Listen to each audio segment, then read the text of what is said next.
Morning everyone. ये हमारा session record हो रहा है। तो आज का जो हमारा सेशन है वो किस चीज़ का रहने वाला है? डेमो सेशन किसी को पता है? Power apps. Power apps. Okay. और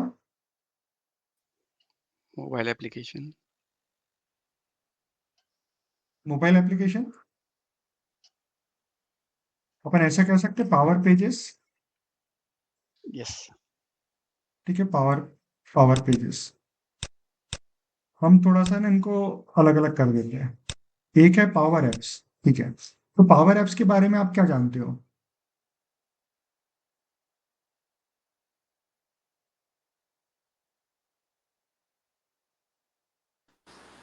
इट्स अ माइक्रोसॉफ्ट प्रोडक्ट। ठीक है, माइक्रोसॉफ्ट का प्रोडक्ट है। यस। ठीक है, माइक्रोसॉफ्ट का प्रोडक्ट है। और इसके थ्रू सर हम लोग लाइक कस्टम एप्लीकेशंस बना सकते हैं as per our needs requirements. Custom application बना सकते हैं। एक मिनट। हाँ।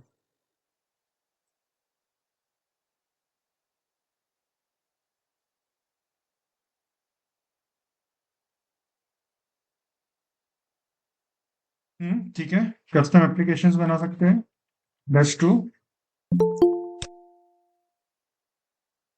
ठीक है, तो आप किस तरह के एप्लीकेशंस बना सकते हैं इसमें?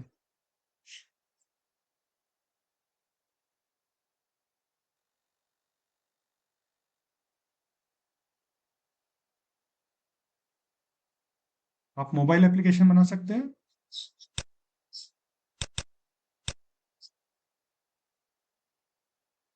यस और नो? यस। Yes sir. बना सकते हैं। ठीक है, क्या आप वेब एप्लीकेशन बना सकते हैं? Yes sir. ठीक है, आप टैबलेट बेस्ड एप्लीकेशन बना सकते हैं। यस। ठीक है, आप ये बना सकते हैं। ओके। अब आप नॉर्मली अगर कोई मोबाइल एप्लीकेशन बनाने जाओगे तो आपको क्या डेवलपर बनना पड़ेगा कि नहीं बनना पड़ेगा? यानी आपको कोडिंग वगैरह आना जरूरी है? यस और नो? Yes sir. लेकिन इसके लिए आपको लो कोड है। लो कोड का मतलब क्या है? थोड़ा बहुत कोडिंग करनी है, बराबर है, लेकिन वो बहुत ही कम है। और कोडिंग भी कैसी है, उसको कोडिंग भी नहीं कहेंगे। उसको एक तरह से अपन बोलेंगे फॉर्मूलाज। जैसे एक्सेल कितने लोग जानते हैं आप में से?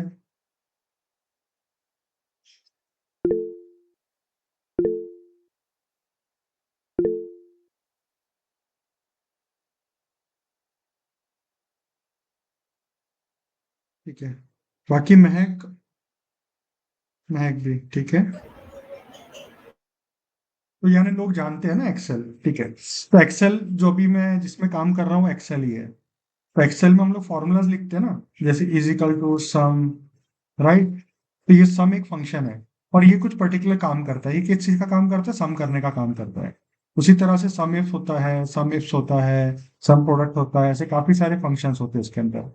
तो बेसिकली आप लोग करते क्या हो कि यही सब फंक्शंस का इस्तेमाल करके आप अपनी जो रिक्वायरमेंट है वो पूरी करते हो। जैसे कि आपको अगर कभी फिल्टरिंग करनी है तो आप यहाँ पे फिल्टर यूज करोगे, है ना? उसमें आप एरे बताओगे, बाकी चीजें करोगे। तो ऐसे हर चीज के हर काम करने के लिए एक्सेल में कुछ फंक्शंस होते हैं। तो वैसे ही अगर आपको मोबाइल एप्लीकेशन बनानी है पावर एप्स के अंदर, तो वहां पे भी बैकग्राउंड में आपके पास में फॉर्मूलाज डालने की जगह रहेगी, राइट? तो वो जो जगह रहेगी, तो वहां पे आप फॉर्मूला डालकर आप अपना काम कर सकोगे। तो इसलिए हम लोग उसको बोलते हैं it is a low code solution. ये क्लियर है आपको?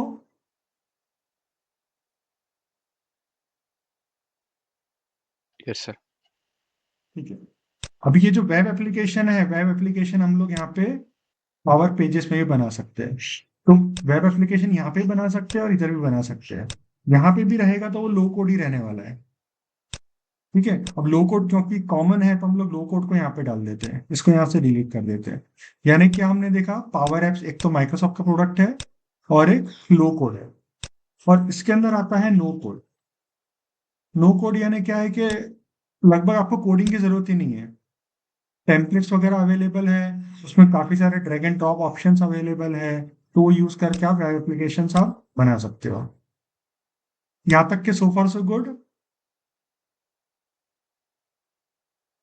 Yes, sir. ठीक है। अब ये जो पावर एप्स होता है ना, तो उसमें जैसे अगर आप मोबाइल एप्लीकेशन बनाते हो तो आप नॉर्मली क्या करोगे, आप अगर आपको मोबाइल एप्लीकेशन बनाना है तो आप नॉर्मली क्या करोगे, आप पावर ऐप से लॉगिन करोगे, बराबर है? क्योंकि आपको ये जो पूरा जो एनवायरनमेंट है ना, ये एनवायरनमेंट क्या क्लाउड बेस्ड है, तो ये क्या है, क्लाउड बेस्ड। इसका मतलब क्या है, आपको पहले लॉगिन करना पड़ेगा, आपका अकाउंट होगा, आपको लॉगिन करना रहेगा, उसके बाद में आपको एनवायरनमेंट दिखेगा उसका, उसके अंदर आप जो भी एप्लीकेशन आपको बनाना है वो आप फिर बनाने का काम शुरू कर सकते हो। अब इसमें अगर आप मोबाइल एप्लीकेशन बना रहे हो, ठीक है, तो आपका मोबाइल का स्क्रीन किस तरह से होता है, लगभग इस तरह का उसका कॉन्फ़िगरेशन रहता है, यानी उसकी विड्थ कम रहती है और उसकी लेंथ ज्यादा रहती है ना? देखो जैसे मैंने सिलेक्ट किया ना, लगभग वैसा रहता है, राइट? और टैबलेट का स्क्रीन कैसा रहता है, जो मैंने अभी सिलेक्ट किया लगभग इस तरह से रहता है, राइट? तो दोनों में काफी फर्क रहता है ना, ये लेआउट में और ये लेआउट में, राइट? तो अगर आपने कोई एप्लीकेशन बनाया है जो आप चाहते हो कि दोनों में चले, मोबाइल पे भी चले और टैबलेट और वेब पे भी चले, तो आपको किस बात का ध्यान देना पड़ेगा, आपको इस बात का ध्यान देना पड़ेगा ना कि कोई अगर टैबलेट में यूज कर रहा है तो उसको भी बराबर दिखना चाहिए, और अगर कोई मोबाइल पे यूज कर रहा है तो उसको भी बराबर दिखना चाहिए, राइट? आपने देखा होगा ना, काफी सारी जो साइट्स होती है तो वो आपको डेस्कटॉप पे अलग दिखती है, वही सेम चीज अगर आप मोबाइल पे खोलते हो तो आपको अलग दिखती है। होता है कि नहीं होता ऐसा? Yes, sir. ठीक है कर हाँ, तो वैसा क्यों होता है, क्योंकि वो होता है रिस्पॉन्सिव साइट्स, इसको क्या बोलते हैं, रिस्पॉन्सिव। रिस्पॉन्सिव का मतलब क्या है कि आपको रिस्पॉन्ड करेगी वो। अगर आप अगर आप टैबलेट रखोगे तो आपको पूरा स्प्रेड करके दे देगा, अगर आप मोबाइल स्क्रीन पे देखोगे जो आपकी इस तरह का व्यू होता है तो आपको सिकोड़ कर दे देगा, राइट? तो ये जो रिस्पॉन्सिव है तो यहाँ पे आपको बनाना पड़ता है, you need to create a responsive way, तो हम लोग यहाँ पे क्रिएट करते हैं रिस्पॉन्सिव स्क्रीन, तो लेआउट। तो आपने भी क्या क्या देख लिया, माइक्रोसॉफ्ट का प्रोडक्ट है, उसमें कम रहता है लो कोड, और हम लोग क्या करते हैं, एक्सेल की तरह एक्सेल टाइप फॉर्मूलाज, उसके अंदर जैसे एक्सेल में फॉर्मूलाज होते हैं ना, जैसे हम लोग यहाँ पे फॉर्मूलाज डालते हैं, ठीक है, तो वैसे उसके अंदर भी फॉर्मूलाज रहते हैं, और फॉर्मूलाज उसके बैकग्राउंड में काम करते हैं, उसके बैकग्राउंड में काम करते हैं, उसके फ्रंट में क्या रहता है, हम लोग डिजाइन बनाते हैं, जैसे अपन एक्सेल में डिजाइन बनाते हैं ना, यहाँ पे हम लोग यहाँ पे इलस्ट्रेशंस में जाएंगे, शेप्स में जाएंगे, यहाँ पे हम लोग इस तरह से ड्रॉ कर रहे हैं, तो वहां पे भी अलग अलग कंट्रोल्स रहते हैं, तो अलग अलग कंट्रोल्स को फिर हम लोग ड्रॉ करते हैं, और उसके पीछे बैकग्राउंड में उसके फॉर्मूलाज रहते हैं, और वो फॉर्मूलाज के बेसिस पे वो काम करता है। यहाँ तक के क्लियर है सबको? Yes, sir. ठीक है। फिर एक क्लाउड बेस्ड होने का फायदा क्या है? अच्छा, पहले तो क्लाउड का मतलब क्या होता है, कौन बताएगा आप में से?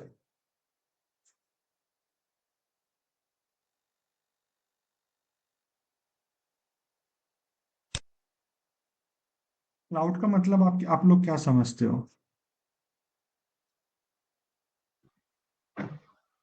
सर ये ऑन द फ्लाई होता है, लाइक स्टोरेज हमारा किसी सर्वर पे नहीं होता है, वो लाइक माइक्रोसॉफ्ट या उनके क्लाउड पे होता है सर। ठीक है, आप बोल रहे हैं कि ये क्लाउड पे सर्वर पे रहता है माइक्रोसॉफ्ट के, ठीक है। लेकिन सर्वर पे तो पहले भी रहा करता था, उसको तो हम लोग क्लाउड नहीं बोला करते थे। जैसा आप जो साइट्स वगैरह जो होस्ट करते थे, तो वो भी तो सर्वर पे रहती थी, लेकिन उसको अपन क्लाउड नहीं बोला करते थे। तो क्लाउड होता क्या एग्जैक्टली?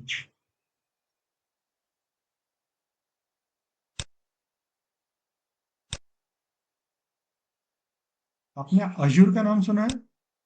Yes sir. ठीक है। तो अजूर है ना, ये अपना क्लाउड बेस्ड प्लेटफॉर्म है। अभी यहाँ पे आपका डेटा भी आप स्टोर करते हो, जो डेटा होता है उसके अंदर जो रिलेशनशिप है वो भी स्टैब्लिश होती है। उसके अंदर काफी सारा जो एनालिसिस का काम होता है, एनालिसिस का काम भी होता है। क्योंकि सिर्फ डेटा अकेला नहीं होता ना, डेटा को आपको समझना भी जरूरी है, उसको एनालाइज करना भी जरूरी है ना। उसके अंदर काफी सारी एआई कैपेबिलिटीज होती है, जो अपन बोलते हैं आर्टिफिशियल इंटेलिजेंस, तो वो भी रहती है। उसमें ऑटोमेटिकली बैकअप होता है। उसमें फॉल्ट मॉनिटरिंग सिस्टम होता है, जैसा अगर कभी फॉल्ट हो जाता है, कभी कुछ भी क्रैशेस हो सकते हैं ना सिस्टम के अंदर। आपका सिस्टम थोड़ी ना हमेशा एक ही जैसा चलेगा, कभी कभी एक्सीडेंट भी हो सकते हैं वहां पे। तो कभी अगर एक्सीडेंट हो गया तो अपना कैसे रिकवर करना, से काफी सारी चीजें जो क्लाउड है ना, क्लाउड पे प्रोवाइड होती है। और एक और सबसे बड़ी बात क्या होती है कि आपकी नीड के हिसाब से आप स्केल कर सकते हो आपके डेटाबेस को। जैसा अभी आप छोटे छोटे ऑर्गेनाइजेशन है आपका, आपको कम रिक्वायरमेंट है, तो आप कम के हिसाब से आप उसको पैसा दोगे। अगर आपकी ज्यादा है तो आप ज्यादा के हिसाब से आप पैसा दोगे। तो ये बेसिकली क्या होता है, क्लाउड की एक एक फीचर होता है ये। बराबर है, ये क्लाउड का एक फीचर होता है। तो जो माइक्रोसॉफ्ट का जो क्लाउड है वो है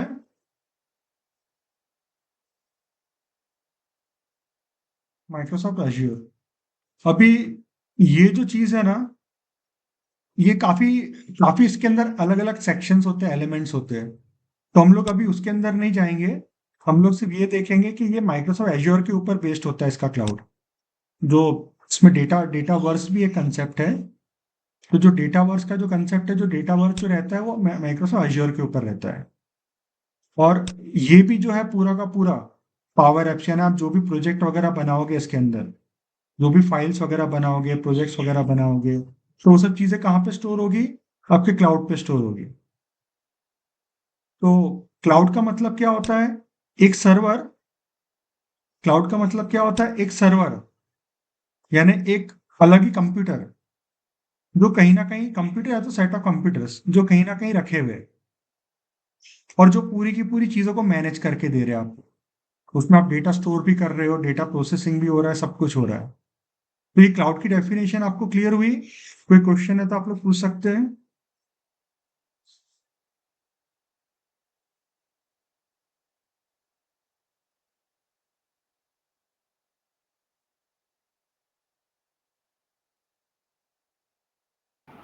No, sir, no questions.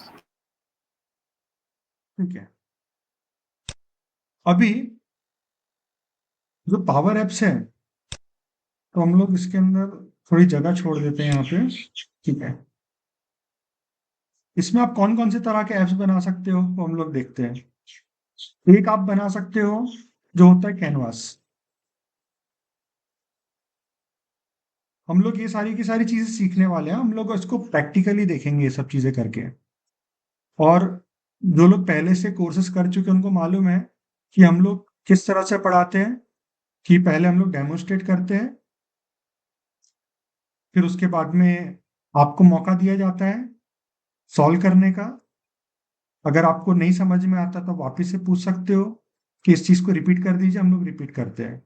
अगर आपके कोई कंसेप्ट क्लियर नहीं होते तो आप उसको भी आप म्यूट ऑफ करके आप पूछ सकते हो, बिल्कुल उसी तरह से जिस तरह से अभी जो सेशन चल रहा है डेमो सेशन, तो उसके अंदर अभी आप म्यूट ऑफ करके आप पूछ पा रहे हो। हाँ, अभी लेकिन आपको जो दिख रहा है वो हम लोग पूरा एक्सेल में मैं आपको डेमोन्स्ट्रेट करके बता रहा हूँ। यानी ये एक तरह से एक नॉलेज बेस्ड सेशन चल रहा है अभी। लेकिन हमारा जो क्लासरूम रहेगा, वो क्लासरूम वो प्रैक्टिकल बेस्ड रहेगा। हम लोग हर चीज को प्रैक्टिकली करेंगे, और हम लोग हर चीज को स्टेप बाय स्टेप करने वाले हैं। स्टेप बाय स्टेप करेंगे, आप खुद भी उसको ट्राई करोगे ताकि आप ये जज कर सको कि आपको कितना समझ में आ रहा है, कितना नहीं आ रहा है। ठीक है। और इसके अंदर फिर आईडीज भी होंगे, जो आईडीज पे हम लोग काम करेंगे, क्योंकि जैसे मैंने आपको बताया था कि ये जो पावर ऐप्स है इसको लॉगिन करना पड़ेगा, राइट। और वो लॉगिन जब रहेगा आपके पास में तभी उसी एनवायरनमेंट में आप ये सारी चीजें कर पाओगे। तो अब हम लोग वापस से हमारे टॉपिक पे आ जाते हैं। जो पावर एप्स में हम लोग जो बनाने वाले हैं, उसमें हम लोग जो सीखने वाले हैं, तो हम लोग कैनवास बेस एप्स देखने वाले हैं। अभी कैनवास बेस क्या होता है वो हम लोग थोड़ा सा अंडरस्टैंड करते हैं। ठीक है। तो कैनवास बेस होता है ना, वो नॉर्मली आपका जैसा भी समझ लो कि एक्सेल है। ठीक है। तो इसके अंदर हमने अभी इंसर्ट किया, जैसा हमने ये बॉक्स इंसर्ट किया। ठीक है। अब ये बॉक्स को हम लोग कहीं पे भी प्लेस कर सकते हैं ना, हम लोग इधर प्लेस कर सकते हैं, इधर कर सकते हैं, इधर कर सकते हैं, कहीं पे भी प्लेस कर सकते हैं, राइट। तो वैसे ही वहां पे भी काफी सारे इनपुट बॉक्स रहेंगे। आपके पास में गैलरी रहेगी जिसके अंदर आपका डेटा आप देख सकते हो। उसके अंदर कभी आपको अगर मैप्स देखना है तो मैप्स के लिए आपका व्यू रहेगा। आपको अगर सिग्नेचर करना है तो सिग्नेचर के लिए आपका आपका कंटेनर रहेगा उसके अंदर। फिर ऐसे काफी सारे जो एक्टिविटीज आपको करने हैं, तो हर एक एक्टिविटीज के लिए कुछ ना कुछ कंटेनर रहेंगे। जैसे अगर आपको समझ लो कि फोटो खींचने वाला आपको कुछ आपको फीचर यूज करना है, तो उसके अंदर फोटो खींचने वाला भी एक कंटेनर रहेगा। तो उसके अंदर आप ये फंक्शनलिटी आप दे सकते हो कि आप फोटो खींचने का ऑप्शन दे सकते हैं यूजर को, कि भाई वो फोटो खींचे और उसकी डिटेल्स फिर अपने पास में आ जाए। फिर समझ लो कि आपको, जैसे मैंने आपको बताया, सिग्नेचर करना है तो सिग्नेचर के लिए आप कर सकते हो। फिर अगर आपको पीडीएफ बनाना है तो पीडीएफ वगैरह बनाने के लिए भी हम पावर ऑटोमेट का इस्तेमाल करते हैं। तो काफी सारी चीजें आप कैनवास बेस में कर सकते हो। तो कैनवास बेस में बेसिकली क्या होता है कि आप उसमें एक बहुत ही बेहतरीन किस्म का आप यूजर इंटरफेस बना सकते हो। मैं आपको थोड़े से यहाँ पे अपन देख लेते हैं गूगल पे।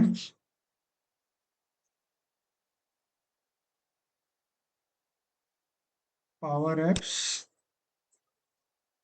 यूआई है ना। यहाँ पे हम लोग इमेजेस में जाते हैं। तो इमेजेस में जैसे आप देखोगे तो ये अपना कंप्यूटर, ये मोबाइल स्क्रीन का है, ये वाला नहीं। हम लोग सबकी इमेजेस ही देखते हैं। जस्ट एक आपको एक आइडिया मिल जाए कि किस किस तरह के आप यूआई वगैरह कर सकते हो।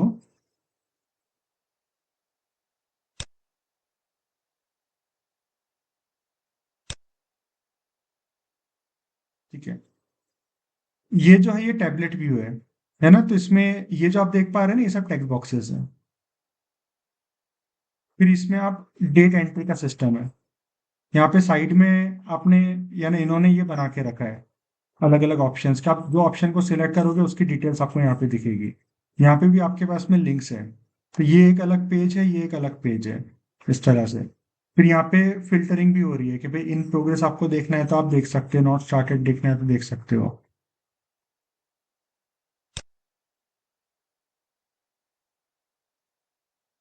यहाँ पे इतने कुछ खास दिख नहीं रहे मुझे, लेकिन हम काफी अच्छे अच्छे एप्लीकेशंस में बना सकते हैं। हम लोग बनाएंगे भी सही, क्लास में हम लोग काफी अच्छे अच्छे एप्लीकेशंस बनाने वाले हैं।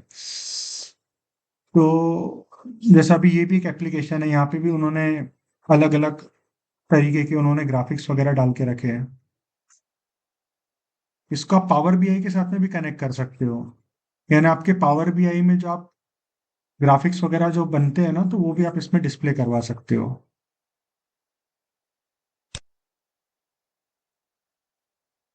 ये भी एक डिजाइन है। ये यहाँ पे कार्ड भी बनाया हुआ है।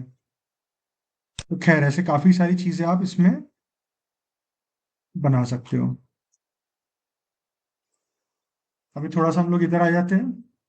तो कैनवास बेस में क्या रहता है, आप यूजर इंटरफेस बनाने की आपको फ्लेक्सिबिलिटी मिलती है।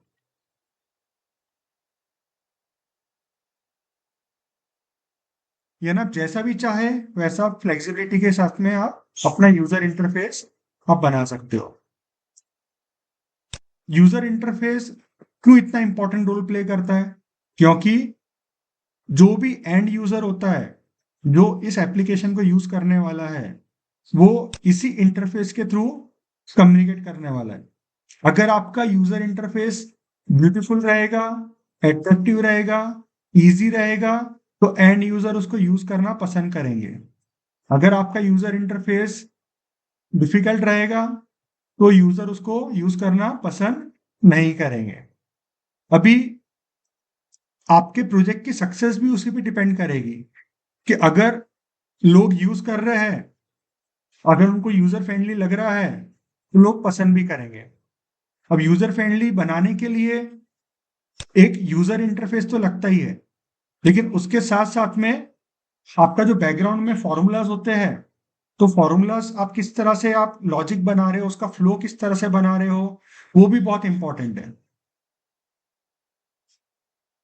जैसे कि एग्जाम्पल के तौर पे अगर आपने कोई यूजर इंटरफेस बनाया है और वो लॉजिकल फ्लो नहीं है उसका, यानी जैसे आप स्टेप 1 से 2 पे जा रहे हो, फिर आप 3 पे जा रहे हो, फिर आप 4 पे जा रहे हो, बराबर है, तो ऐसा आप सीक्वेंस में जा रहे हो तो यूजर को समझ में आएगा। लेकिन क्या हो रहा है, कभी आप 1 पे जा रहे हो, फिर आप 4 पे जा रहे हो, फिर वापस पहले आ जा रहे हो 2 नंबर पे, तो आपका क्या हो रहा है कि जो फ्लो है वो सिस्टमेटिक नहीं है। तो जब आपका फ्लो सिस्टमेटिक नहीं होगा तो क्या होगा, यूजर को डिफिकल्ट लगेगा वो चीज यूज करना। तो इसीलिए हम लोग क्या करते हैं, जब हम लोग कैनवास बेस्ड एप्लीकेशन बनाते हैं तो हम लोग बनाते हैं इजी टू यूज एप्लीकेशंस। और इजी टू यूज एप्लीकेशन आप तभी बना पाओगे जब आपने पूरा का पूरा प्लानिंग किया है।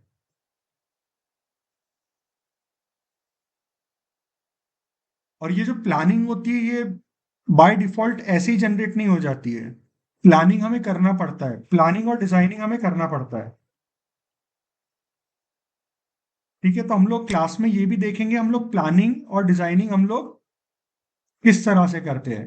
जो लॉजिक्स वगैरह होंगे प्लानिंग और डिजाइनिंग के वो भी हम लोग डिस्कस करेंगे कि ये काम हम लोग किस रीजन की वजह से कर रहे हैं। और कई बार एक काम करने के मल्टीपल तरीके भी होते हैं, तो हम लोग क्या करेंगे, अगर हमारे पास में मल्टीपल ऑप्शंस अवेलेबल है कोई काम करने के, तो उसमें जो बेस्ट तरीका होगा वो बेस्ट तरीका हम लोग वहां पे इस्तेमाल में लेंगे। राइट? Yes, sir. ओके, तो कैनवास बेस्ड एप्लीकेशन में हमने क्या देखा कि आप जैसा चाहे वैसा आप यूजर इंटरफेस आप बना सकते हो। हमें जब यूजर इंटरफेस बनाना है तो वो इजी टू यूज होना चाहिए, यानी ऐसा नहीं होना चाहिए कि लोग उसको यूज करने से कतराए। ऐसा होना चाहिए कि लोग कम से कम रेजिस्टेंस के साथ में, क्योंकि वैसे भी देखो चेंजेस कोई पसंद नहीं करता जल्दी, तो अगर आपको कोई भी नया सिस्टम उनको देना यूज करने के लिए तो आपको क्या करना पड़ेगा, आपको उसको इजी बनाना चाहिए ताकि ज्यादा से ज्यादा लोग रेडीली उसको एक्सेप्ट कर सके। और वो करने के लिए आपको क्या चाहिए, आपको प्लानिंग और डिजाइनिंग प्रॉपर आपको प्लान करना पड़ेगा। और इसका जो भी अपना जो कंसेप्ट है, जो उसका फ्लो है, हम लोग क्लास में देखेंगे, क्योंकि सिर्फ एक्सेल बेस्ड फॉर्मूला जानने से आपका काम नहीं होगा। आपको पूरा का पूरा फ्लो आपस में कैसे लिंक्ड है आपस में, तो वो भी जानना बहुत जरूरी रहेगा। जैसे कि कैनवास बेस्ड एप्लीकेशन है तो ये अपना Excel based, Excel type formulas पे बेस्ड रहेगा। तो ये जो हो जाएगा एक्सेल टाइप फॉर्मूलाज, तो वो क्या रहेगा, it would be a backend, ये बैकएंड पे रहेगा। और ये क्या रहेगा, Front end. ये अपने फ्रंट एंड पे रहेगा।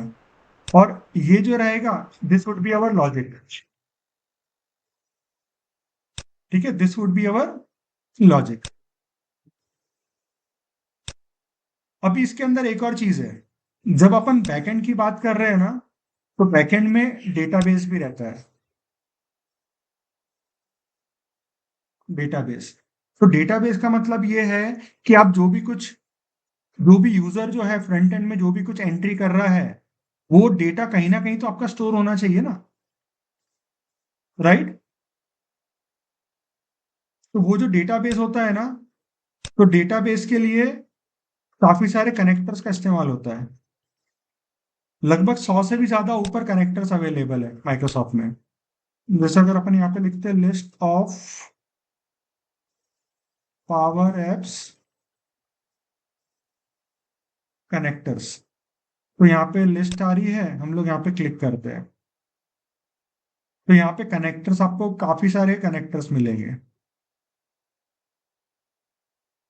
ठीक है, ये देखिए काफी सारे कनेक्टर्स हैं। अब कनेक्टर्स क्या होते हैं वो भी थोड़ा हम लोग समझ लेते हैं। देखो क्या होता है कि समझ लो कि आपको आपका जो एप्लीकेशन है उसको आपको एक्सेल के साथ में कनेक्ट करना है। आपने एप्लीकेशन जो बनाया है ना, आपको किससे कनेक्ट करना है? एक्सेल से कनेक्ट करना है। तो कोई ना कोई तो तरीका होना चाहिए ना जिस तरीके से आप उसको एक्सेल से कनेक्ट कर पाओगे। तो कनेक्टर्स के अंदर आपको एक्सेल का कनेक्टर मिलेगा, इस कनेक्टर के थ्रू आप उसको कनेक्ट कर पाओगे। समझ लो कि आपको शेयरपॉइंट के साथ में कनेक्ट करना है, तो भी आपको ये जो कनेक्टर है, ये कनेक्टर आपको मदद करेगा कनेक्ट करने के लिए। जैसे आप ऐसा देखते हैं ना कि भाई अपने अपने पास में मॉडेम रहता है, वाईफाई रहता है, तो वाईफाई से अपन कनेक्ट करते हैं इंटरनेट से, बराबर है। तो ये जो कनेक्टर्स होते हैं ना, तो इन्हीं के थ्रू हम लोग थर्ड पार्टी जो डेटाबेसेस होते हैं, टूल्स होते हैं, उन सब के साथ में कनेक्ट करते हैं। तो ये समझ में आया कनेक्टर्स? Yes, sir. जैसे आप शेयरपॉइंट से कनेक्ट कर रहे हो, आप एक्सेल से कनेक्ट कर रहे हो, आप एसक्यूएल सर्वर से कनेक्ट कर रहे हो, आप माई सीक्वल से कनेक्ट कर रहे हो, आप अज्योर से कनेक्ट कर रहे हो, काफी सारी अलग अलग चीजें होती है जिससे आप कनेक्ट कर सकते हो। तो कभी भी कनेक्ट करना है तो हम लोग यहाँ पे कनेक्टर्स का इस्तेमाल करते हैं। अब ये तो हो गया थर्ड पार्टी।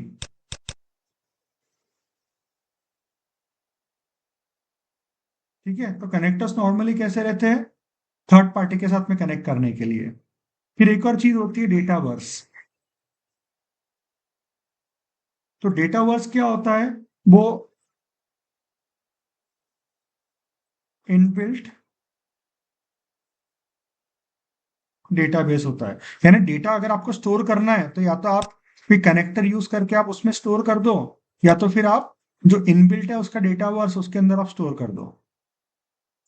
तो डेटावर्स में डेटावर्स जो होता है वो उसके लिए पेड रहता है, उसको अपने को यानी उसको कंपनीज को खरीदना रहता है। ठीक है, तो इसीलिए वो आपके ऊपर डिपेंड करता है कि आप क्या करना चाह रहे हो, आप कनेक्टर्स का इस्तेमाल कर रहे हो कि डेटावर्स का। खैर, हम लोग हमारा जो ट्रेनिंग सेशन है उसमें हम लोग दोनों चीजें भी कवर करेंगे। हम लोग कनेक्टर्स भी कवर करेंगे और हम लोग यहाँ पे डेटावर्स भी कवर करेंगे। आप फिलहाल ये समझ सकते हो कि ये दोनों डेटाबेसेस हैं, ये दोनों डेटाबेसेस रहेंगे जहां पे आप अपना काम कर सकोगे। अब देखो कनेक्टर्स में एक और चीज रहती है। कनेक्टर्स में सिर्फ डेटाबेस ही नहीं रहता है, इसके अंदर टूल्स एंड यूटिलिटीज भी रहते हैं। जैसे कि अगर आपको कोई काम को ऑटोमेट करना है तो आप क्या कर सकते हो? आप पावर ऑटोमेट के थ्रू आप कनेक्ट कर सकते हो। तो जो कनेक्टर्स होते हैं काफी सारे तरह के रहते हैं। आप उसको एज अ डेटाबेस की तरह भी यूज कर सकते हो, या तो टूल्स और यूटिलिटीज की तरह भी आप उसको यूज कर सकते हो।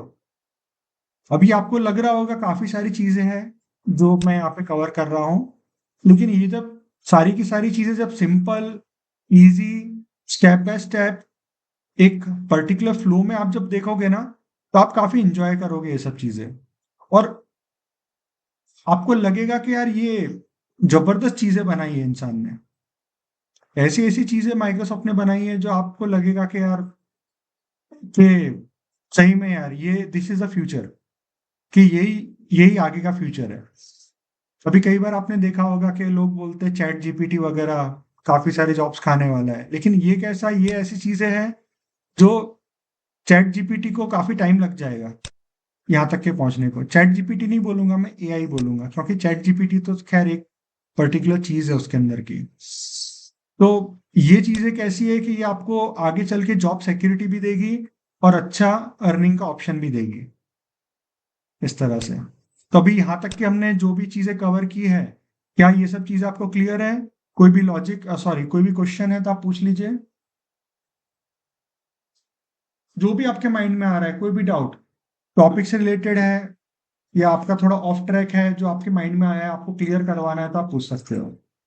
सर जैसे कि पावर बीआई में सर चार्ट्स वगैरह है, तो सर हम इसमें भी चार्ट्स बना सकते हैं क्या? हाँ, इसके अंदर भी आप चार्ट्स को इस्तेमाल कर सकते हो, ये पूरा का पूरा लिंक हो जाता है पावर बीआई के साथ में। यहाँ तक कि आप पावर बीआई के अंदर भी आप पावर एप्स को इस्तेमाल कर सकते हो, क्योंकि आपको ये तो पता है ना कि जो आपका पावर बीआई होता है, तो power BI is for business intelligence. यहाँ पे लिखता हूं मैं पावर बीआई, वो क्या है? बिजनेस इंटेलिजेंस के लिए इस्तेमाल हो रहा है ना? तो power BI is basically what it is a output, ठीक है, नॉट इनपुट। उसमें आप इनपुट नहीं कर सकते, आप डेटा एंटर नहीं कर सकते, आप डेटा को मॉडिफाई नहीं कर सकते, आप सिर्फ उसको डिस्प्ले करवा सकते हो। अगर आप चाहते हो कि पावर बीआई के अंदर आपको इनपुट भी करवाना है, आपको क्या करवाना है? इनपुट भी करवाना है, तो आपको क्या यूज करना पड़ेगा? उसमें पावर एप्स का इस्तेमाल करना पड़ेगा। Use Power apps to do, ठीक है, उसका भी एग्जांपल हम लोग देखेंगे कि पावर बीआई के अंदर आप किस तरह से पावर ऐप का आप इंटीग्रेशन आप कर सकते हो। ये क्लियर है मनोज? Yes sir. और सर ये power apps two way communication भी हो सकते हैं क्या? लाइक मैंने गूगल मैनेजर से आया, मैं उनको दिया, फिर अप्रूवल करेंगे, रिजेक्ट करेंगे, तो सर ये टू वे कम्युनिकेशन भी कर सकते हैं सर? हाँ, पावर एप्स के साथ में आप मल्टीपल यानी उसका पूरा आप एप्लीकेशन ही बनाते हो। जैसे आपने देखा होगा ना, कोई भी मोबाइल पे एप्लीकेशंस होते हैं, तो वो कैसा होता है कि उसमें पूरा फ्लो होता है ना। जैसे अभी आप नॉर्मली जो देखते हो, जैसे आप एप्लीकेशन अगर आप देखें तो आप जैसे व्हाट्सएप है, इंस्टाग्राम है, तो इस तरह के एप्लीकेशन हम लोग इसमें नहीं बनाते हैं। हम लोग इसमें बिजनेस ओरिएंटेड एप्लीकेशंस बनाते हैं। बिजनेस ओरिएंटेड एप्लीकेशन का मतलब क्या है कि जैसे आप अभी एसएपी पे काम कर रहे हो, तो आपको कोई पर्टिकुलर कोड आपने डाला, तो उस कोड से रिलेटेड आपको स्क्रीन मिल गई, आपको व्यू मिल गया, उसके अंदर आप कुछ ना कुछ एक्टिविटीज वगैरह करवा रहे हो, फिर वो आपने दिया है, सबमिट किया है, फिर उसको अप्रूवल हो रहा है, फिर ये हो रहा है, वो हो रहा है। तो ऐसा पूरा का पूरा जो आपका बिजनेस का जो फ्लो होता है ना, आप ऐसा पूरा का पूरा बिजनेस का फ्लो बना सकते हो पावर एप्स के अंदर। और ये चीज फिर आपकी हर जगह पे चलेगी, ये आपकी मोबाइल पे भी चलेगा, ये आपका टैबलेट पे भी चलेगा, ये आपका आप लैपटॉप पे भी आप इसको यूज कर सकते हो। तो जिसकी जैसे मर्जी है वैसे वो कर सकते हैं। और ऐसे आप छोटे मोटे जो काम है आपके ऑफिस में जो आपके लगते रहते हैं आपके, तो आप ऐसे सब अपने आप बना सकते हो। और सबसे अच्छी बात क्या है, इसके लिए आपको कोई प्रोग्रामिंग लैंग्वेज की आने की जरूरत भी नहीं है। ये आप डायरेक्टली बिना कोई प्रोग्रामिंग लैंग्वेज के आए हुए आप ये सब चीजें आप कर सकते हो। जैसे नॉर्मली होता है ना कि भाई आपको डेवलपर की नॉलेज होना जरूरी है, तभी जाके आप ये सब चीजें कर पाओगे। आपको जावा आना जरूरी है, या तो आपको पीएचपी आना जरूरी है, या तो फिर आपको एचटीएमएल सीएसएस और काफी सारी और चीजें आना जरूरी है। लेकिन इसके अंदर इतना नहीं रहता है। इसके अंदर क्या रहता है कि आप सिर्फ लिटिल कोड से आप वो कर सकते हो। वो भी कैसे रहते हैं? एक्सेल टाइप फॉर्मूलाज रहते हैं, एक्सेल टाइप फॉर्मूलाज रहते हैं, तो यूज करके आप ये सब चीजें आप बना सकते हो। अब उसके अंदर भी जैसे फ्रंट एंड है, तो फ्रंट एंड में आपके पास में मैंने बताया था ना, काफी सारे फीचर्स होते हैं जो आप डाल सकते हो। जैसे आप बारकोड स्कैनिंग का डाल सकते हो, आप क्यूआर कोड स्कैनिंग का डाल सकते हो, आप उसमें फोटो खींचने वाला एप्लीकेशन बना सकते हो। जैसे कई बार होता है ना कि हम लोग चाहते हैं भाई मोबाइल में कि हम लोग कोई प्रोडक्ट का फोटो खींच के हम लोग उसको अपलोड कर दें, राइट? या तो कभी कभी ऐसा होता है कि आप चाहते हो कि भाई कोई प्रोडक्ट है उसके बारकोड लिखा है, तो बारकोड को रीड करने वाली फंक्शनलिटी अपन दे सामने वाले को। या तो ऐसा हो सकता है कि आप जब टीम बिल्डिंग एक्टिविटी कर रहे हो, तो आप चाहते हो कि भाई अलग अलग जो आपकी टीम मेंबर्स है तो सिर्फ उन्हीं को राइट्स मिले, तो उसके अंदर आप एक्सेस राइट्स वगैरह भी बना सकते हो। तो काफी सारी चीजें आप एप्स के अंदर कर सकते हो। तो जो यूजर इंटरफेस होता है, जो आपका फ्रंट एंड है, फ्रंट एंड, फिर उसका लॉजिक बिल्डिंग, फिर उसका जो बैक एंड में अपना जो एक्सेल टाइप फॉर्मूलाज है वो है, फिर आप कनेक्ट कर रहे हो उनको अलग अलग डेटाबेसेस से। फिर आप अगर आपको इनबिल्ट यूज करना है तो आप डेटावर्स का इस्तेमाल कर सकते हो। अगर आपको समझ लो कि कुछ टूल्स वगैरह यूज करना है, जैसे आपको अगर समझ लो कि कोई जैसे मेल चिम्प है, तो मेल चिम्प के साथ में आपको कनेक्ट करना है, जो मेल भेजने का है, जो मार्केटिंग के लिए इस्तेमाल होता है, तो उसका भी कनेक्टर अवेलेबल है, तो आप उसको भी यूज कर सकते हो। ऐसे काफी सारे आप अलग अलग, जैसे सेल्स फोर्स है तो सेल्स फोर्स के साथ आप कनेक्ट कर सकते हो। आप उसको ओरेकल के साथ कनेक्ट कर सकते हो, काफी सारी चीजों के साथ आप कनेक्ट कर सकते हो, आप एसएपी के साथ में कनेक्ट कर सकते हो। तो काफी सारे आपके पास में कनेक्टर्स अवेलेबल है, तो कनेक्टर्स को यूज करके आप काफी सारा काम आप करवा सकते हो। तो इसमें फायदा क्या रहता है? इसमें फायदा ये रहता है कि आप अलग अलग जगहों से डेटा ले रहे हो और आप पूरा अपने प्रोग्राम में इंटीग्रेट कर रहे हो और अपने टीम्स के साथ में आप शेयर कर रहे हो। और यहाँ तक कि ये भी है कि आप उसको टीम्स के साथ में भी शेयर कर सकते हो। माइक्रोसॉफ्ट टीम्स भी आप लोग यूज करते होंगे ना?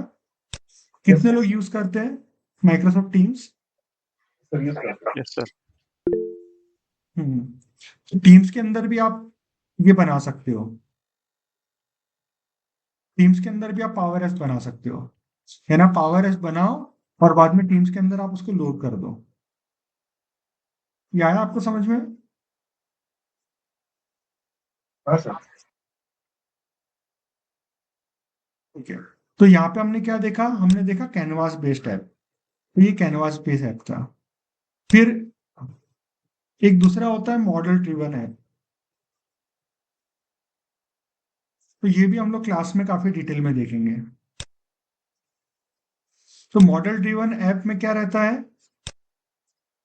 देखो यहाँ पे है ना, आप कनेक्टर्स भी यूज कर सकते हो और डेटावर्स भी यूज कर सकते हो, है ना? आपके पास दोनों ऑप्शंस अवेलेबल है कैनवास बेस ऐप में।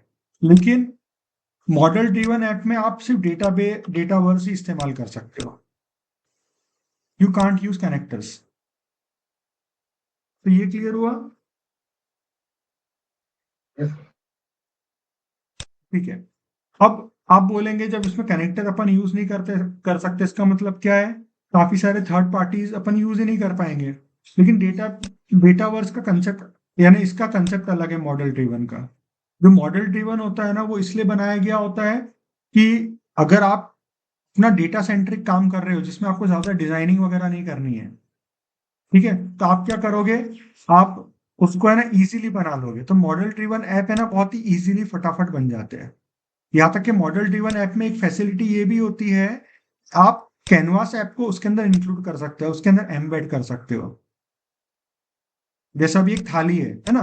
तो थाली में हमने कटोरी रख दी ना, राइट? थाली में अपन ने कटोरी रख दी, तो वैसे ही ये एक थाली की तरह काम भी कर सकता है कि थाली होगी, उसके अंदर अपन इसकी कटोरी रख देंगे, एम्बेड हो जाएगा वो। तो ये भी ऑप्शन पॉसिबल है। तो हम लोग मॉडल ड्रिवन एप्स के भी हम लोग एग्जांपल्स इसमें कवर करेंगे अपना जो सेशन रहेगा। ठीक है। हम लोग टीम्स का भी देखेंगे एग्जांपल, जिसमें हम लोग टीम्स को इस्तेमाल करेंगे एप्लीकेशन बनाने के लिए। ठीक है। कोई डाउट अभी किसी को?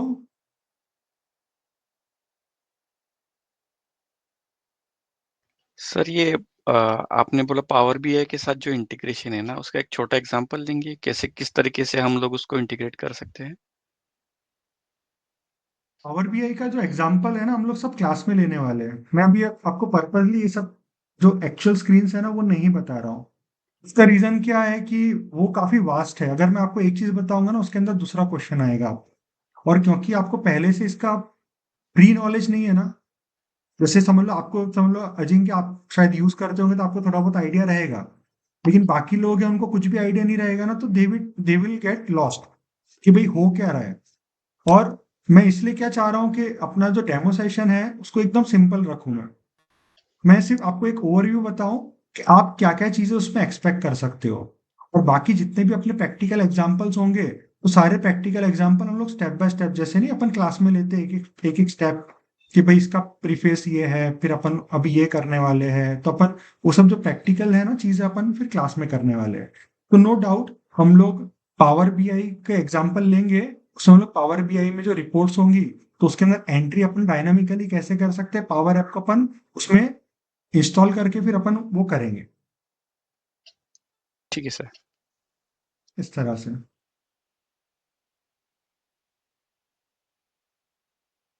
ठीक है, तो यहाँ पे अपन ने देखो पावर पावर एप्स के बारे में बात की हमने, पावर हमने पेजेस के बारे में बात की।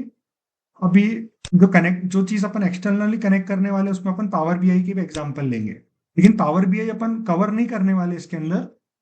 हम उतना ही कवर करेंगे जितना इंटीग्रेशन के लिए जरूरत है, बराबर है, क्योंकि पावर बीआई खुद ही अपने अंदर काफी एक वास्ट टॉपिक है। तो पावर बीआई एक अलग कोर्स में कवर करते हैं, लेकिन उसका इंटीग्रेशन कैसे करते हैं वो आपको कम से कम इस कोर्स में आपको समझ में आ जाएगा। उसी तरह से एक और चीज है पावर ऑटोमेट। आप लोगों ने पावर ऑटोमेट का नाम सुना है? Yes sir. ठीक है, तो पावर ऑटोमेट बेसिकली एक रोबोटिक्स है, आरपीए है। इसको अपन पूरा लिख देते हैं, रोबोटिक्स प्रोसेस ऑटोमेशन, या अपन बोल सकते हैं आरपीए। तो ये दोनों भी रहता है, ये डेस्कटॉप बेस भी रहता है और ये क्लाउड बेस भी रहता है।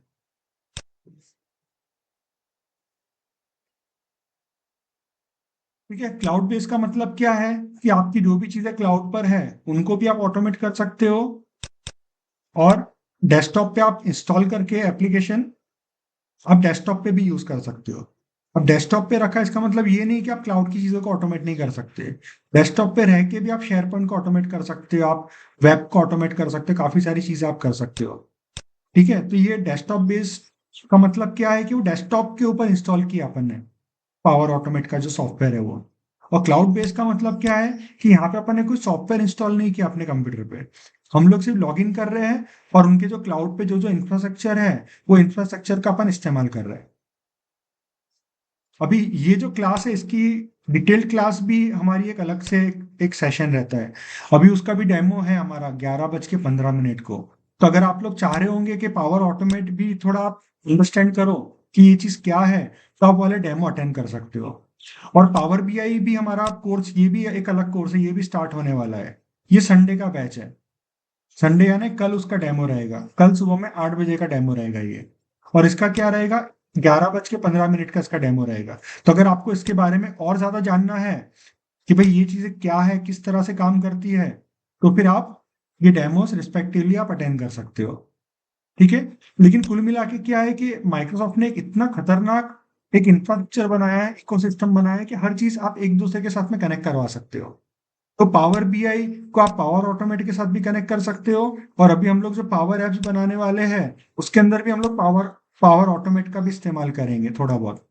एकदम डेप्थ में नहीं जाएंगे, लेकिन कुछ कुछ जो सिंपल एग्जांपल्स है, जैसे कि आपको अगर पीडीएफ बनाना है, बराबर है, पीडीएफ बनाना है आपको कस्टमाइज्ड, तो उसके लिए आपको पावर जो अपना पावर ऑटोमेट है उसकी आपको जरूरत पड़ेगी। तो ये भी हम लोग थोड़ा सा जो पार्ट है, जो इंटीग्रेशन रिलेटेड पार्ट है, वो हम लोग उसमें कवर करने वाले हैं। तो we will cover integration related part over here. ठीक है, तो ये कवर हो गया। इसमें हम लोग पावर बीआई का इंटीग्रेशन कवर करने वाले हैं और पावर ऑटोमेट का भी इंटीग्रेशन कवर करने वाले हैं, ताकि अगर आप कभी पावर बीआई सीखते हो तो आपको पावर बीआई आ जाएगा और आपको यहाँ पे पावर एप्स आ जाएगा। फिर आपको दोनों को इंटीग्रेट कैसे करना है वो भी आपको समझ में आ जाएगा, राइट? इस तरह से। कोई क्वेश्चन अभी तक के?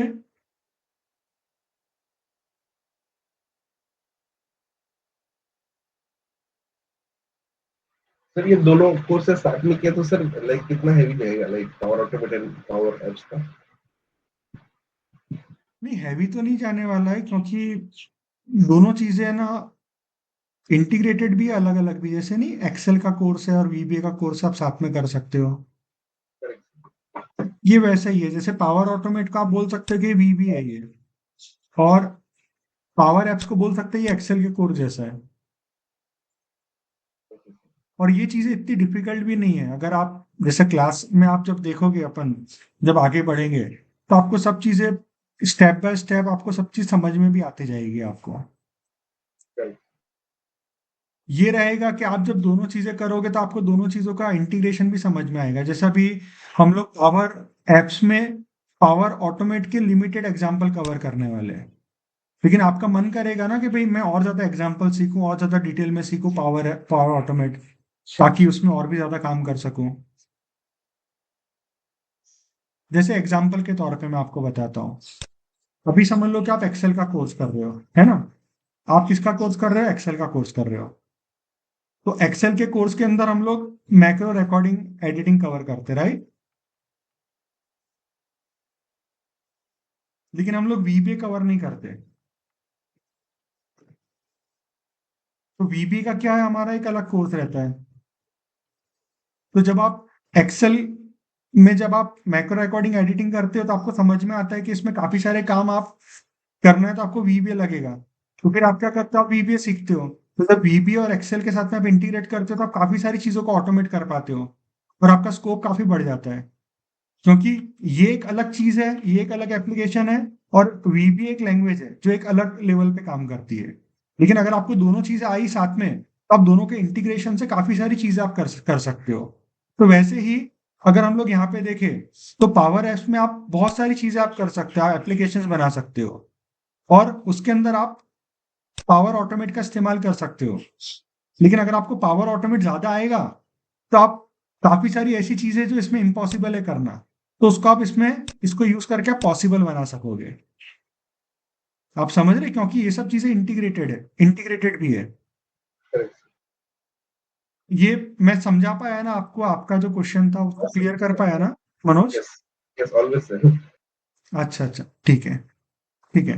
तो अभी देखो, मेरा भी ये डेमो लेने का पर्पस यही था कि आपको मैं ना थोड़ा इसका ओवरव्यू बताऊं तो ये किस तरह से चीजें हैं, और आप क्या क्या चीजें आप एक्सपेक्ट कर सकते हैं इस कोर्स में सीखने का। तो ये जो सारी की सारी जो मैंने आपको चीजें बताई ना, जैसे कि यूजर इंटरफेस में भी काफी सारे एग्जांपल्स हैं जो हम लोग देखेंगे। और उसके साथ में एक्सेल बेस्ड फॉर्मूला बैकएंड भी रहेगा। बैकएंड में अपन जो एक्सेल बेस्ड फॉर्मूलाज रहेंगे, इसमें भी काफी सारे तरह के हम लोग फंक्शंस यूज करेंगे। काफी एडवांस फंक्शंस भी हम लोग फॉर्मूलाज भी यूज करेंगे हम लोग। जैसे जैसे फॉर एग्जांपल पैच फंक्शन है, तो पैच फंक्शन से क्या होता है? आप डेटा ऐड कर सकते हो, आप डेटा को मॉडिफाई कर सकते हो, है ना? लेकिन इसके अंदर आपको समझ लो लूपिंग करना है, आपको मल्टीपल चीजों को करना है, तो वहां पे फॉर ऑल करके फंक्शन होता है। तो ऐसे करके हम लोग एक फंक्शन को दूसरे फंक्शन में कैसे मर्ज करके हम लोग एक नया काम कैसे कर सकते हैं, वो भी हम लोग उसमें देखने वाले हैं। साथ ही में हम लोग ये भी देखेंगे कि इसमें बेस्ट प्रैक्टिसेस कैसे फॉलो होती है।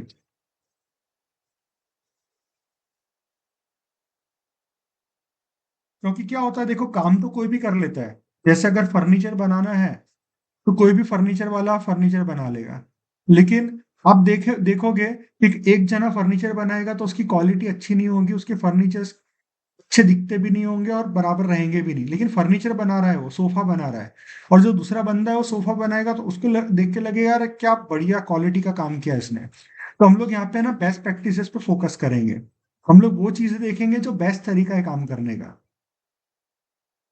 ठीक है फ्रेंड्स? Yes, yes. ठीक है। अभी असल में लोग इंट्रोडक्शन अपना पहले करते हैं, मैं इंट्रोडक्शन अपना बाद में कर रहा हूँ। तो आप में से काफी लोग जानते होंगे मुझे। मेरा नाम है मोहम्मद रजा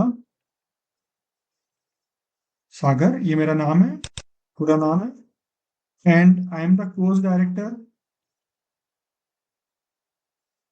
ऑफ AFCKS टेक्नोलॉजीज। अभी कोर्स डायरेक्टर का मतलब क्या है वो थोड़ा हम लोग समझते हैं। कोर्स डायरेक्टर ये है कि I direct the courses and thereafter they are implemented in the institute. ठीक है, तो होता क्या है कि मैं कोर्सेज को डायरेक्ट करता हूँ, डिजाइन करता हूँ। मेरा काम क्या है, कोर्सेज को डिजाइन करना, डायरेक्ट करना, और उसके बाद में इंस्टीट्यूट में वो सब चीजें फॉलो होती है। इसके लिए जरूरत क्या रहती है कि, और मैं जब कोर्स डिजाइन करता हूँ ना, तो I do not design it offline, I design it in a real time. जैसे कि जो लोग ऑलरेडी मेरी बैचेस कर चुके हैं वो लोग जानते हैं कि मैं काफी सारा इसमें आपको नॉलेज प्रोवाइड करता हूँ। ठीक है, यानी हम लोग वी आर नॉट लिमिटेड, सिर्फ हम लोग करिकुलम तक के लिमिटेड नहीं रहते, हम लोग काफी सारी चीजें उसके अंदर इंक्लूड करते हैं। जो जो चीज हमें लगती है कि भाई ये चीज भी इंपॉर्टेंट है, वो चीज भी इंपॉर्टेंट है, ये एग्जाम्पल भी कवर कर सकते हैं, वो एग्जाम्पल भी कवर कर सकते हैं, तो हम लोग काफी सारे तरह तरह के एग्जाम्पल्स में कवर करते हैं। राइट, जैसे अभी आपने आपने बताया कि भाई आपकी ऑफिस में ये रिक्वायरमेंट है, तो हम लोग फिर क्या करते हैं कि फिर एक काम करते हैं कि हम उसका जो एसेंस है वो एसेंस ले लेते हैं कि चलो ठीक है, आपका समझ लो कि ये है, तो उसमें से जो क्रक्स है तो क्रक्स लेकर फिर हम लोग उसका एक छोटा एग्जांपल बना के हम लोग उसको कवर करवा लेते हैं। राइट, इस तरह से। तो अभी ये क्योंकि मेरी बैच रहने वाली है, तो अभी ये जो कोर्स है हम लोग ये कोर्स को अपडेट करेंगे,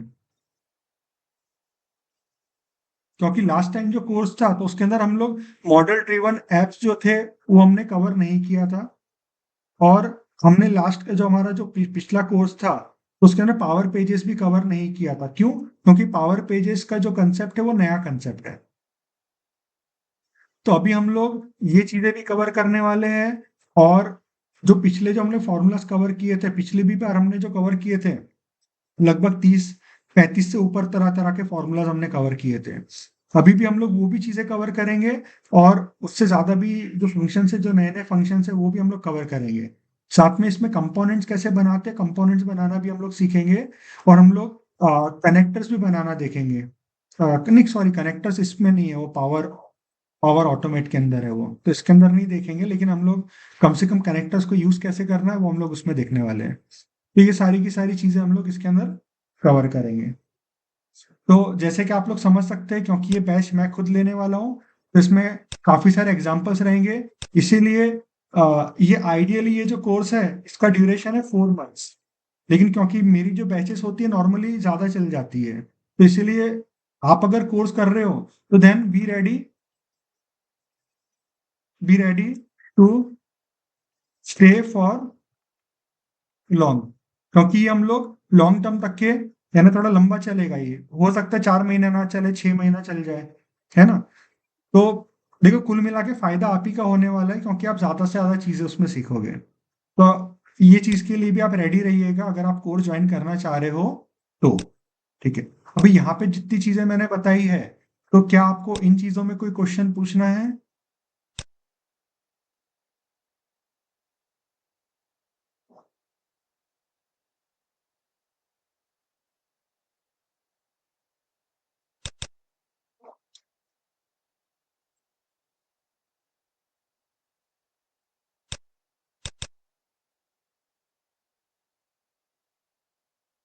नो क्वेश्चंस?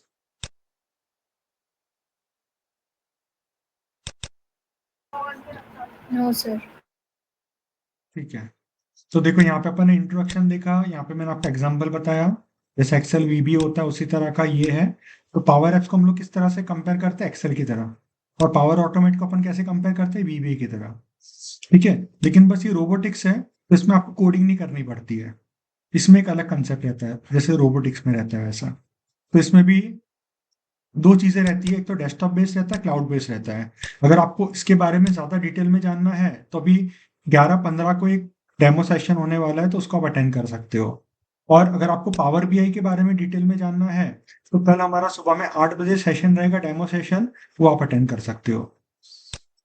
ठीक है, तो हम लोग इसमें क्या क्या सीखने वाले हैं, पावर एप्स और पावर पेजेस। तो इसके अंदर हमारे mobile application, web application, tablet based application, ये सारी चीजें हम लोग देखेंगे। इसमें हम लोग कनेक्टर्स के थ्रू देखेंगे और हम लोग डेटावर्स के थ्रू देखेंगे। और इसमें जो भी फार्मूलाज यूज, यानी जो भी हम लोग बैकएंड में यूज करने वाले एक्सेल टाइप फार्मूलाज है, तो लगभग हम लोग 30 से 35 या शायद उनसे ऊपर हम लोग एग्जाम्पल्स जो टाइप के फॉर्मूलाज है वो हम लोग उसमें कवर करेंगे। और उसमें जो फ्रंट एंड एग्जाम्पल्स है उसमें हम लोग अलग अलग एग्जाम्पल्स कवर करेंगे। जो एग्जाम्पल्स आपको ये आइडिया मिलेगा कि किस तरह से आप ये सब चीज़ें आप खुद से बना सकते हो। और हम लोग कोशिश यही करेंगे कि चीज़ों को ज़्यादा से ज़्यादा सिंपल रखें ताकि आपको ये डिफिकल्ट बिल्कुल भी ना लगे, और इसको इतना आसान बना दें कि आपको लगे यार ये तो बहुत ही बेहतरीन चीज़ है। आप इसको जैसे बच्चों का खेल है उस तरह से आप उसको बना सकते हो। तो कोशिश हमारी यही रहेगी।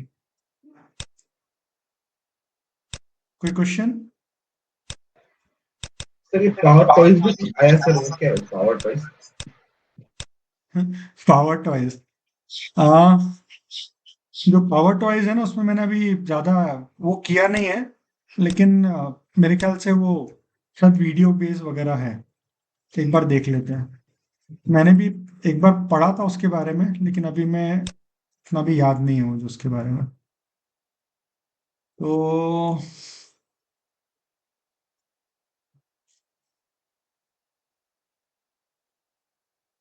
It tune streamline window experience को स्ट्रीमलाइन करने के लिए, प्रोडक्टिविटी के लिए। आरपी जैसे कुछ बोल रहा हूँ सर। ये लग रहा है, लेकिन उसका छोटा बच्चा लग रहा है मुझे, क्योंकि आरपी जो है ना अपना जो पावर ऑटोमेट है डेस्कटॉप वो काफी डिटेल्ड है। जैसे कि अगर मैं आपको बताऊं, ऑटोमेट पावर ऑटोमेट ही डेस्कटॉप है।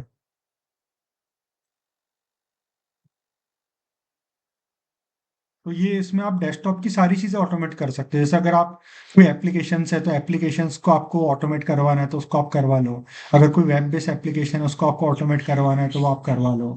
अगर आपको शेयर पॉइंट के साथ में करना है तो आप वो करवा लो। अगर आपको फाइल्स और फोल्डर्स वगैरह से रिलेटेड आपको कुछ करवाना है तो आप करवा लो। तो ऐसे काफी सारी चीजें इसके अंदर आप कर सकते हैं। जैसे अभी अपन न्यू फ्लो को क्लिक करते हैं, यहाँ पे अभी अपन नाम कुछ भी दे देते हैं, क्रिएट फ्लो करते हैं।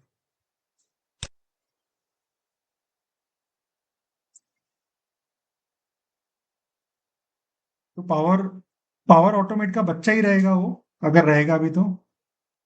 लेकिन इसके अंदर भी आप देख सकते हो कि आप जैसे प्रोग्रामिंग में आप लूप्स लगा सकते हैं, इसमें भी लूप्स होते हैं, इसमें भी फ्लो कंट्रोल रहते हैं। आप सिस्टम के थ्रू आप ऑटोमेशन कर सकते हो। आप उसमें अलग अलग स्क्रिप्टिंग यूज कर सकते हो। जैसे आप अगर आप पाइथन जानते हो तो पाइथन की कोडिंग आप उसमें डाल सकते हो। आप उसमें पावर शेल डाल सकते हैं, जावा स्क्रिप्ट डाल सकते हैं, वीबी स्क्रिप्ट, डॉस कमांड। तो काफ़ी सारी इसमें भी चीज़ें रहती है। इसमें आप ईमेल भेज सकते हो डायरेक्टली, आप आउटलुक के साथ कनेक्ट कर सकते हो। आप पीडीएफ बना सकते हो, आप ओसीआर यानी अपना कैरेक्टर रीड कर सकते हो, आप एक्सएमएल फाइल।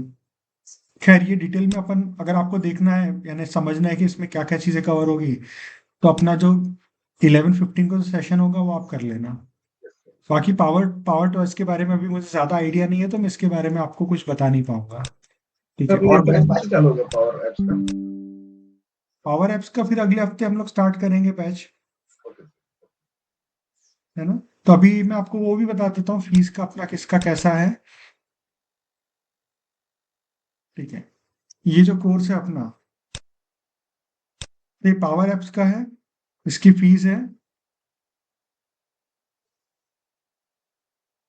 ₹12,000, है ना।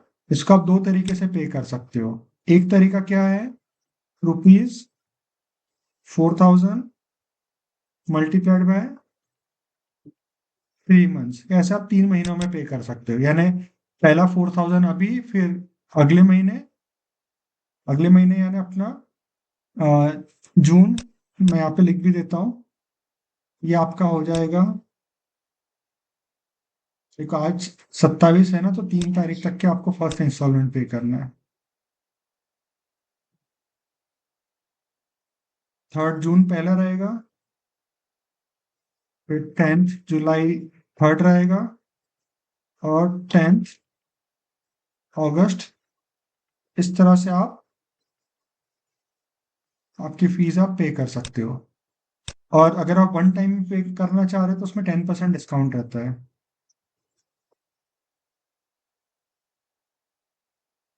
डिस्काउंट किस पे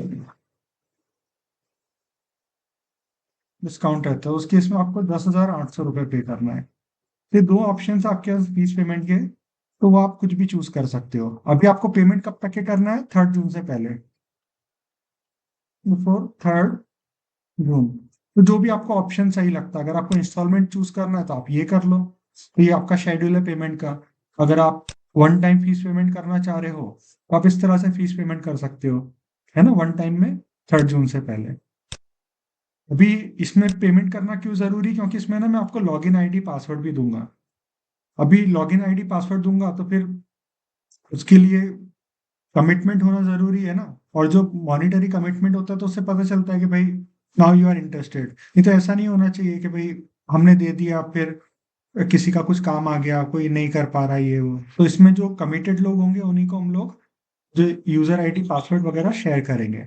और ये पोर्टल, ये क्योंकि क्लाउड बेस्ड है ना, तो ये जरूरी है, इसके बिना आप काम ही नहीं कर पाओगे, राइट। तो इसीलिए 3 जून यानी अपनी क्लास स्टार्ट होने से पहले आइदर पार्ट पेमेंट या तो फिर full payment, as the case में भी, तो वो करना उसमें जरूरी रहेगा। अभी फीस के रिलेशन में किसी को कोई भी क्वेश्चन है तो आप लोग पूछ सकते हैं।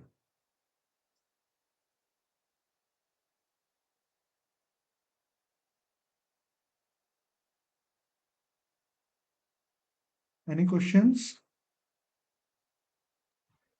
सर मैं 1 जून को दूंगा कि मेरा सैलरी तभी होगा सर तभी।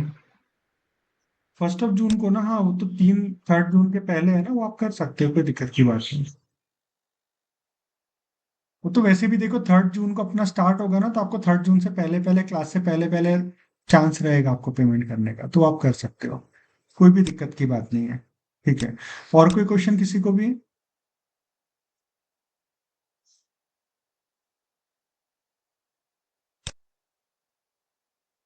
ठीक है, ये जो डेमो है ये मैंने जैसे आपको बताया ये रिकॉर्ड हो रहा है, तो इसकी जो रिकॉर्डिंग है वो मैं आपके साथ में शेयर करने वाला हूँ। अभी देखो नॉर्मली क्या होता है कि कई बार हम कई सारे कोर्सेज जिसका डेमो लेते हैं तो उसमें हम लोग ये सब चीजें करके भी बताते हैं कि जैसे आप स्टार्ट कैसे करते हो जैसे, लेकिन वो इसमें मैंने पर्पसली क्यों नहीं किया, क्योंकि इसमें बहुत वास्ट है, बहुत सारी चीजें हैं इसमें। जैसे कि आप यहाँ पे देखो तो यहीं से आपको पता चल जाएगा। आप mobile application, web based application, tablet based application, इसमें भी अलग अलग टाइप के फॉर्मूलाज रहते हैं, लॉजिक्स रहता है, बैकएंड रहता है। तो ये सब चीज़ें ना प्रॉपरली ऑर्गेनाइज करके हम लोग क्लासरूम में ही वो सब चीज़ें कवर करवाएंगे। तो यही अपना उसका ऑब्जेक्टिव है। तो इसके लिए मैंने आपको लाइव स्क्रीन्स वगैरह नहीं बताया उसके अंदर। ठीक है, और किसी को कुछ भी पूछना है एक्स्ट्रा का तो आप बता दीजिए, क्योंकि मेरे एंड पे जो चीज़ें मुझे बतानी थी वो मैंने बता दिया। हाँ, इसमें एक और चीज़ मैं लिख देता हूँ कि जो अपनी फीस रहती है ना, तो फीस आर नॉन रिफंडेबल, है ना। तो फीस अपनी रिफंड नहीं होती है। रिफंड कब तक की हो सकती है? जैसे 3 जून है, तो 3 जून से पहले अगर आपने बोला कि सर मेरा अभी किसी वजह से नहीं हो पा रहा है, तो फिर वो रिफंड हो जाएगी। लेकिन एक बार जब बैच स्टार्ट हो जाती है तो उसके बाद में नॉन रिफंडेबल हो जाती है। हाँ, इसमें एक और चीज रहती है कि फीस इज ट्रांसफरेबल